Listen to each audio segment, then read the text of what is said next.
Hi, Knox County students. I'm Paris Hoover, and I am an ELA teacher at Northwest Middle School. Today's lesson is based on Task 1 for Grade 8 ELA. If you don't have this assignment, it can be found by visiting the KCS website at knoxschools.org. All you have to do is click See All Resources under the KCS at Home logo, and it should take you to where you need to be. Please be sure to complete the task before watching this video. So if you have not done that, go ahead and just hit pause, find those resources, and come back to this video once you have finished.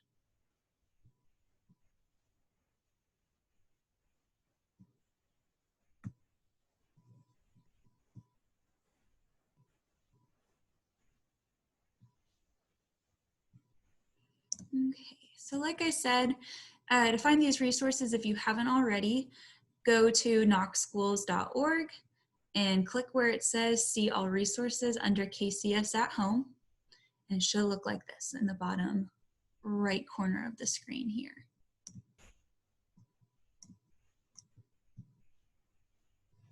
Okay, so if you have completed the task, if you are having trouble following along with this video or having trouble hearing it because it's moving too quickly, you can turn on closed captions if they are available. 2, you can adjust the playback speed to slow down the video. 3, consider watching in short clips, then pause, listen, and watch again. And 4, ask someone in your home to watch the video with you. You can stop frequently and talk to your partner about what you heard and what you understood. So as we read through this article, before we answer the questions, I want to make sure that we are annotating, which just means that you are making notes about what you have read. I know that at Northwest and in my classroom, we might mark up the text a little bit differently than you do or what your teachers have taught you. So these are just a few basic things that I have decided to do for today. But if you like to annotate a certain way or you like to do things a little bit differently, don't be afraid to do that. Please make it your own. And just use this as a guideline if you haven't annotated before. So the first thing is we're going to underline important ideas, and the article is going to get a little bit more specific with us. We're always going to circle words that we don't know, and that way we can go back and find context clues or look it up in a dictionary. And then if you have questions to the side, make sure you put that little question mark symbol so when you're looking back through your text, you can see where you have a question so you can go back to it. And then over here is just some more symbols. If you would like to go further into annotating, feel free to use these over to the side. You can always hit pause here and write down these symbols here. Okay.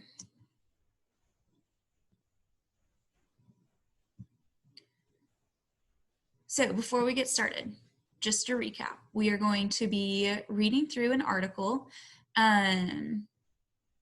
that was given to you in Task 1 for Grade 8 ELA.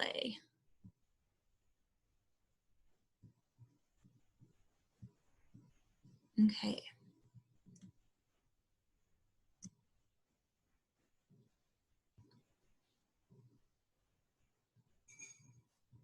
Okay, so this activity is called Finding Truth in Comedy, and we have a few learning targets which can be seen here, these 3 bullet points. The first is analyze a humorous essay by participating in a Socratic seminar. Obviously, we're not going to be doing a Socratic seminar. So if you would like to talk about this with a partner or somebody at home, that is highly encouraged, because when we read about it, write about it, talk about it, that's when we're really going to start understanding what we have learned. So if you will look in your packet right here where it says setting a purpose for reading, these are the annotations that I'm going to be using for today. So the purpose of our reading, what we're going to be looking for is, as you read the essay, underline words and phrases that are intended to be humorous. So anytime you see a red underline as we are reading, that is going to be words and phrases that I thought were intended to kind of be funny in this article, because we're going to try, like it says up here, we're going to be finding truth in comedy. So we know that it's going to be a pretty funny article. And the second bullet point says underscore the parts of the text that seem to reveal truth about life.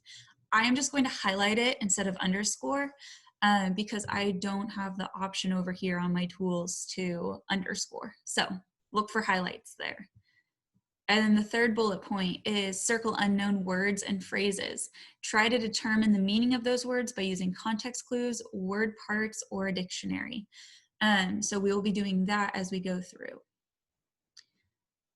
So first, let's take some time to read about the author. Dave Barry was a humor columnist for the Miami Herald from 1983 to 2005, during which time he won a Pulitzer Prize for commentary. Barry has written over 30 books, including 2 that were turned into a sitcom, Dave's World. Much of Barry's work provides humorous commentary on social issues. So the essay that we're going to be reading by Dave Barry today is, I've got a few pet peeves about sea creatures. So as you can see, if you kind of just skim, because I always like to just kind of skim and see what we're going to be reading. The paragraphs are already labeled for you. So where it has like the blue 1, 2, 3, and so on. If you hear me referring back to a paragraph, make sure that you look for these numbers because that will show you exactly where I'm talking about. So we're going to start in paragraph 1. Pets are good because they teach children important lessons about life. The main one being that sooner or later, life kicks the bucket. And you can see that I underlined and highlighted this because the phrase life kicks the bucket is kind of a funny phrase, but also I highlighted it because it's showing that like this is a real life event, right? Sooner or later, pets are going to die. With me, it was sooner.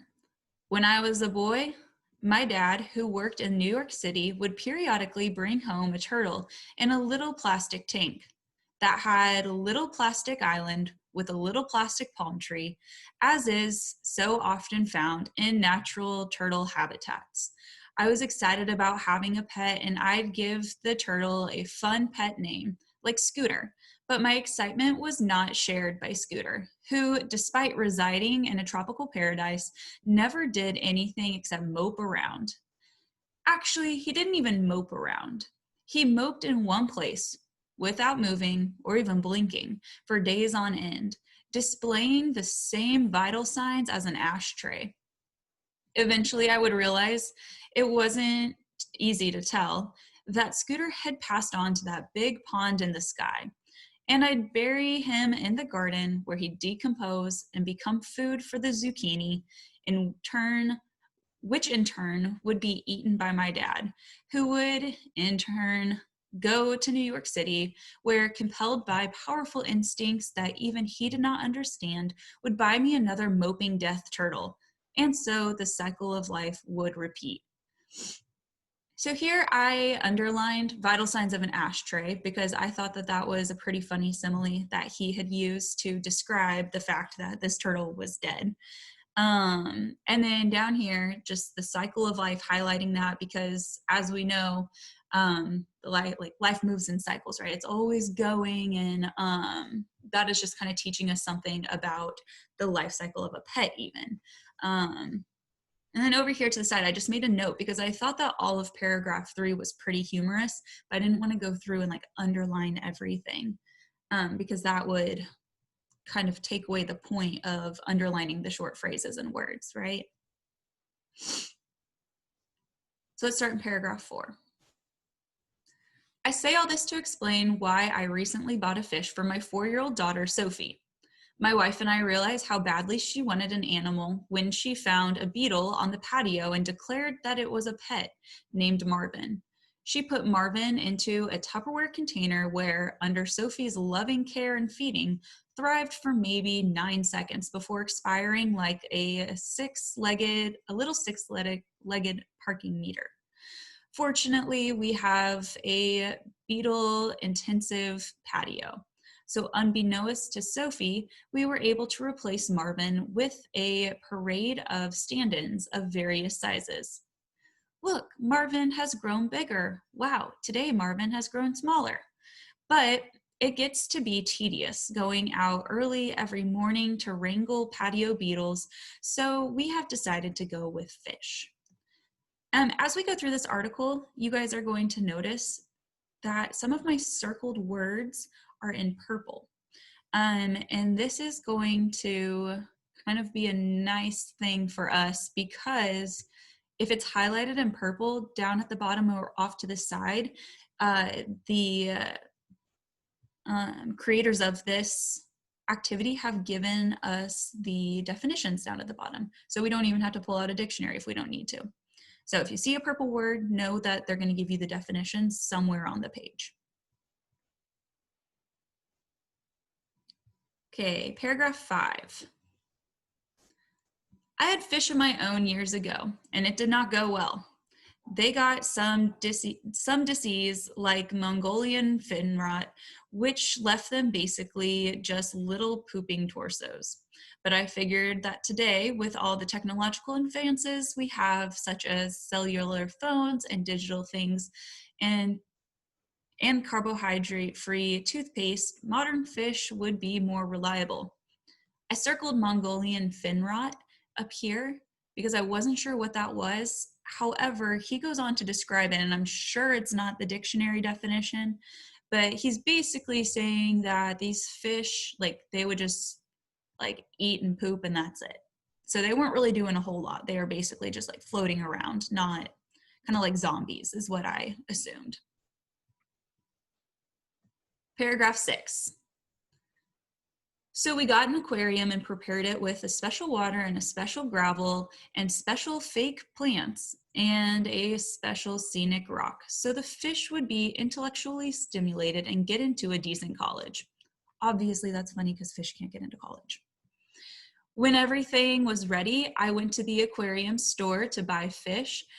My only criteria being that they should be 1, hardy digital fish, and 2, fish that looked a lot like other fish in case, God forbid, we had to Marvinize them.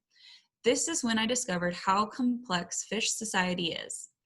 I'd point to some colorful fish and say, what about these? And the aquarium guy would say, those are great fish, but they do get aggressive when they mate. And I'd say, like how aggressive? And he'd say, they kill all other fish. So where I have it highlighted, I highlighted this whole section here to kind of show, because remember we're highlighting when something is revealed about life. And what I thought here was that this dad had prepared a special tank. He had prepared with special water, gravel, plants, and he goes in with this criteria to kind of protect his daughter, only to find out that all that he's prepared for, there's still going to be obstacles that he runs into. So kind of like in life, you can prepare, and then something like in his case, an aggressive fish, he can't get even though he's prepared. So same goes for our lives. We can prepare for something and then something unexpected happens. So that kind of revealed that about life to me. So paragraph 7. Whoops. This was a reoccurring theme. I'd point to some fish and the aquarium guy would inform me that these fish would become aggressive if there were fewer than 4 of them or an odd number of them, or it was a month containing the letter R, or they heard the song Who Let the Dogs Out. It turns out that an aquarium is a powder keg that can explode in deadly violence at any moment, just like the Middle East or junior high school. True story, a friend of mine named Dave Shore told me that his kids had an aquarium containing a kind of fish called African chilids. And one of them died. So Dave went to the aquarium store and picked out a replacement African chillid. But the aquarium guy said that he couldn't buy that one. And Dave asked why. And the guy said, because that one is from a different lake. Sorry, guys, I can't scroll here. Number 9. But getting back to my daughter's fish. After much thought, the aquarium guy was able to find me 3 totally pacifist fish. Barney Fife fish so non-violent that in the wild, worms routinely beat them up and steal their lunch money. I brought these home, and so far they have not killed each other or died in any way. Plus, Sophie loves them. So everything is working out beautifully. I hope it stays that way because I hate zucchini. So as you guys can see, and down here, I circled pacifist. And so they gave our little purple definition right there for you. So I want you guys thinking about after reading that, and if you need to go back and reread it, please do so. But I want you to think about how and where did this essay make you laugh?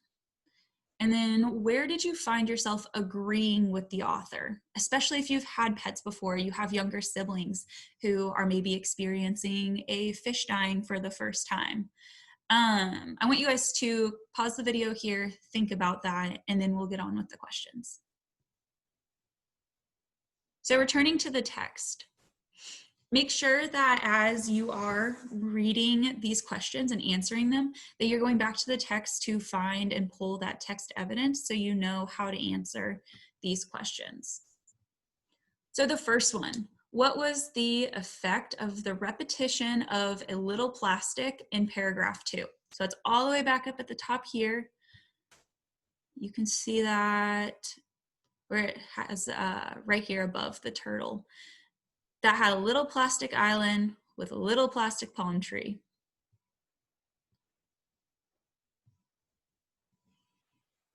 So I said that the repetition makes the turtle habitat seem ridiculous and juxtaposed to natural habitats for an ironic effect. So as you know, he compares this to like a natural tropical paradise. However, it's made of plastic, right? So that kind of is juxtaposed to what the turtle would actually have in nature, which makes it ironic and gives us kind of a humorous effect there. And just in case you have forgotten, because I know it's been a while since we've been in school, juxtapose just means when 2 things are placed together to show contrast. Number 2, what is the effect of the juxtaposed ideas grow bigger and grown smaller in paragraph 4? So if you remember here, if you go back up to paragraph 4 where it has the blue 4, that is going to show his daughter talking about the different beetles. She thought it was the same beetle the whole time, right?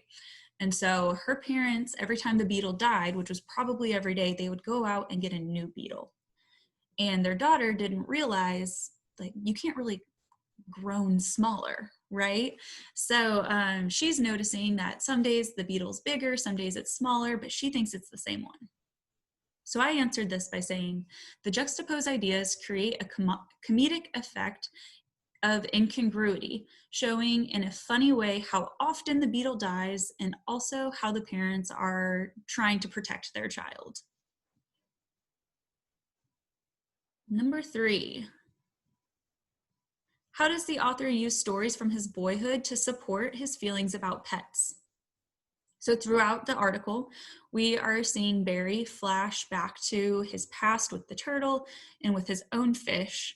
And we see how he's using these bad experiences to show his dislike for pets. So he's not super excited about getting this fish for his daughter, but he shows us that in kind of a comedic, funny way while revealing the truth that he doesn't really like pets. So 4, and this number 4 is going to kind of relate back to our knowledge quest questions up here. How and where did this essay make you laugh? Where did you find yourself agreeing with the author? So number 4. In paragraph 6, Y is referring to a group of fish as being a society humorous. How does the author's humorous use of the term fish society help you understand his position about pet fish? So this was mentioned briefly when he's talking to the aquarium guy about finding a fish and not realizing how complicated fish society was. And referring to a group of fish as a society is humorous because fish don't actually have sophisticated societies like humans do. The author is showing how he thinks having a fish is more complicated than it's worth. Number 5. What specific details does the author include in paragraph 7 in order to have a comic effect? So one specific detail that I noticed was instead of just saying loud music, he names the specific song, the Who Let the Dogs Out, that upsets the fish. He also refers to the aquarium as a powder keg, which is like an explosive. And he compares it to the Middle East or junior high, which are obviously two very different things, but are both two very chaotic places.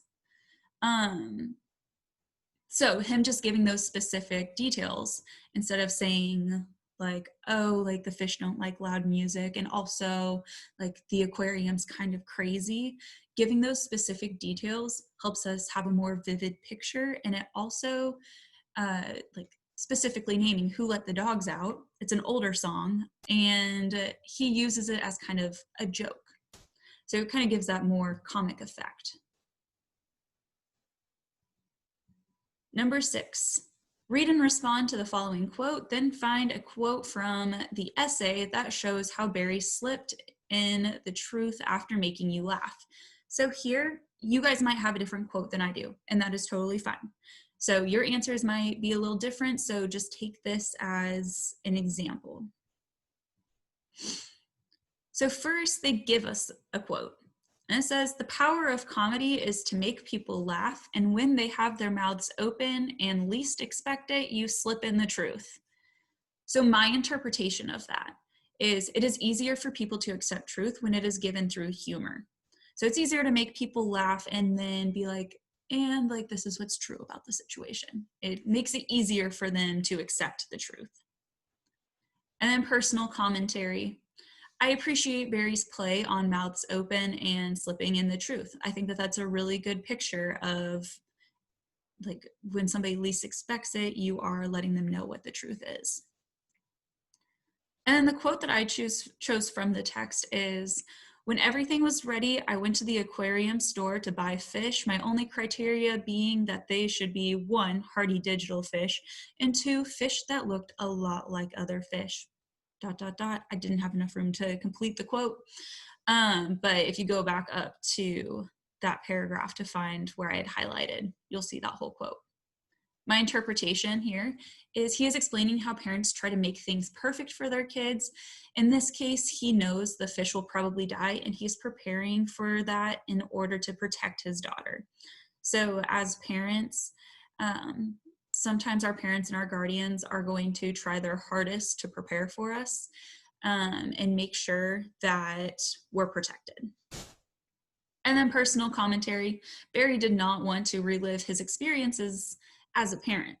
He loves his child and wants to protect her. So if you remember, he had really bad experiences with pets, and that might have been because his parents weren't as prepared.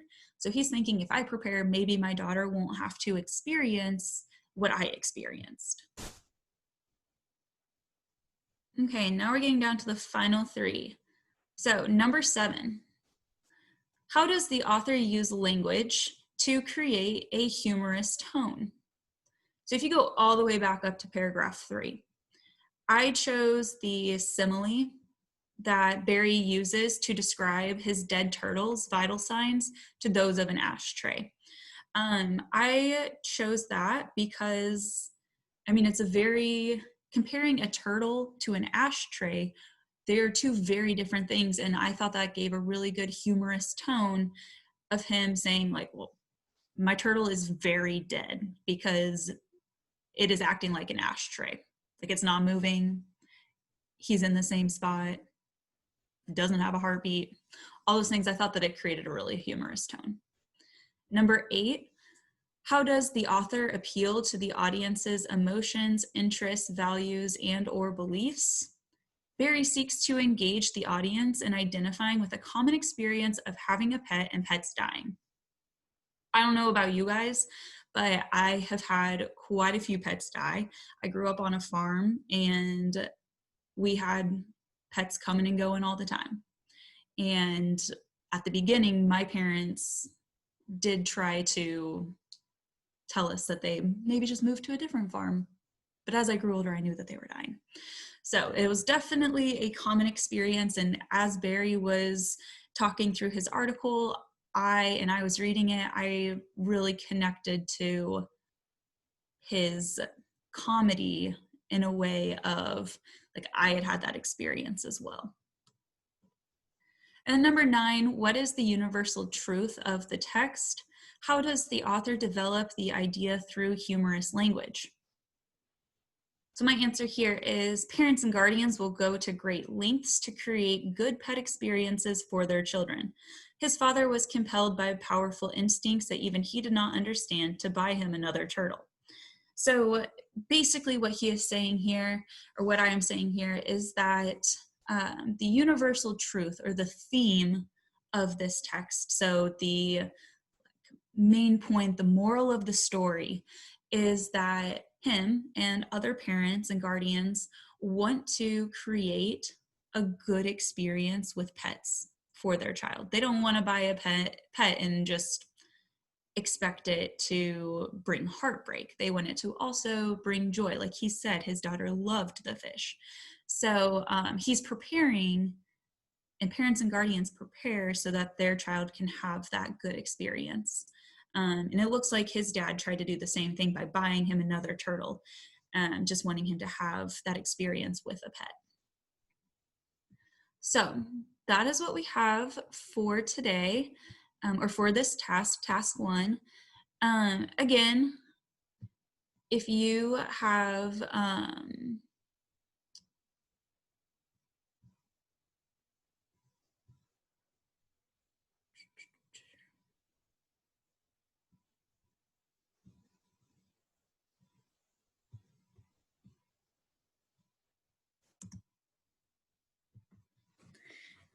again, if you did not find these activities, these resources, you can find them at KCS at home on the Knox County Schools website. Again, knoxschools.org. Look under KCS at home, and you will find all the resources that you need for task 1 through 4 for this summer there. Thank you guys. Goodbye.